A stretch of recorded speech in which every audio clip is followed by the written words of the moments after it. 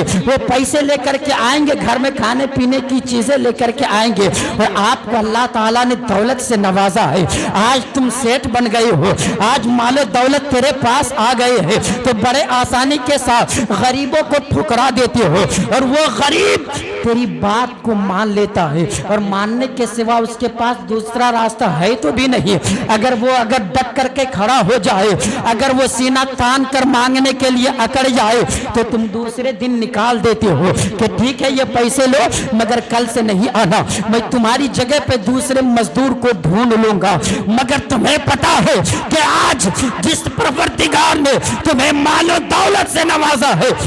کل تمہاری زندگی کس انداز میں گزر رہی تھی؟ آج تم جو 100 روپے اور 60 روپے چاول